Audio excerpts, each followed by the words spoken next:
15 साल पहले मुंबई हमला भारतीय इतिहास का काला दिन है। सर्द रात का वो सन्नाटा जो चीख पुकार में बदल गया और पूरा देश सन्न हो गया। पाकिस्तान में प्रशिक्षित लश्कर ए तैयबा के 10 आतंकवादियों ने एक नाव के सहारे समुद्र के रास्ते माया नगरी मुंबई में प्रवेश किया था। पहला निशाना छत्रपति शिवाजी टर्मिनस बना, फिर दक्षिणी मुंबई का लियोपोल्ड कैफे। फिर रात 10:30 बजे खबर आई कि विले पार्ले इलाके में एक टैक्सी को बम से उड़ा दिया गया। तबाही और दहशत का यह मंजर यही नहीं रुका और मुंबई का ताज होटल, ओबराय ट्राइडेंट होटल और नरीमन हाउस जैसे बड़े होटल भी आतंकियों के निशाने पर आए और लाशों की ढेर लग गई। इस आतंकियों के हमले में 160 से ज्यादा लोग मारे गए थे और 300 से ज्यादा घायल हुए थे। भारत में 26 नवंबर 2008 एक ऐसी तारीख है जिसे याद कर सबकी आंखें गमगीन हो जाती हैं। दहशत की तस्वीरें आंखों के सामने तैरने लगती हैं। यह तारीख देश की आर्थिक राजधानी मुंबई के पुराने घाव को कुदेरती है।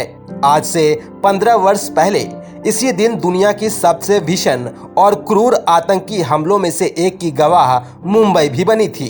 पाकिस्तान में प्रशिक्षित और अत्याधुनिक हथियारों से लैस लश्कर ए तैयबा के 10 आतंकवादियों ने एक नाव के सहारे समुद्र के रास्ते मुंबई में प्रवेश किया था और कई जगहों पर अपनी दहशत और क्रूरता के निशान छोड़े थे। उन्होंने भीड़ भाड़ वाली जगहों और प्रतिष्ठित इमारतों को निशाना बनाया था। उनका यह हमला और उन्हें ढेर करने की जद्दोजहद 4 दिनों तक चली थी। इस आतंकी हमलों में 160 से अधिक लोग मारे गए थे और 200 से ज्यादा घायल हुए थे। 26 नवंबर 2008 की उस रात को मुंबई में सब कुछ सामान्य चल रहा था। अचानक पूरे शहर में अफरा तफरी और डर का माहौल बन गया। शुरू में किसी को अंदाजा नहीं था कि मुंबई में इतना बड़ा आतंकी हमला हुआ है। रात 10 बजे के करीब खबर आई कि बोरी बंदर में एक टैक्सी में धमाका हुआ है, जिसमें ड्राइवर और 2 यात्रियों को अपनी जान गंवानी पड़ी। इसके 20 मिनट बाद विले पार्ले इलाके में एक टैक्सी को बम से उड़ाने की खबर आई, जिसमें ड्राइवर और एक यात्री की मौत हुई है। इन दोनों हमलों में तकरीबन 15 घायल भी हुए थे। इसके बाद मुंबई में कई स्थानों पर गोलीबारी की घटनाओं के बारे में पता लगा। फिर मुंबई पुलिस और इंटेलिजेंस को अंदाजा हो गया यह कोई बड़ा आतंकी हमला है। हमलावरों ने मुंबई के 5 सितारा होटलों ओबराय ट्राइडेंट और Taj, Chhatrapati Shivaji railway station, marine house यहूदी केंद्र, लियोपोल्ड कैफे और कामा हॉस्पिटल को निशाना बनाया। ताज होटल में 450 और ओबराय ट्राइडेंट में 380 मेहमान मौजूद थे। जब आतंकियों ने इन दोनों जगहों पर हमला बोला, ताज होटल के गुंबद से निकलता धुआं मुंबई आतंकी हमलों की पहचान बन गया। लियोपोल्ड कैफे में 2 आतंकियों ने अंधाधुंध फायरिंग की। यहाँ करीब 10 लोग मारे गए। यह कैफे 1887 से संचालित है और यहाँ अधिकतर विदेशी मेहमान आते हैं। CST स्टेशन पर गोलीबारी में अजमल आमिर कसाब और इस्माइल खान शामिल थे, जिसमें 58 जाने गई थी। मुंबई पर आतंकी हमले की खबर पूरे देश में फैल चुकी थी। पुलिस और इंटेलिजेंस ने अपना काम शुरू कर दिया था। इसी क्रम में 4 हमलावरों ने एक पुलिस वैन को अगवा कर लिया और कामा अस्पताल में घुसे।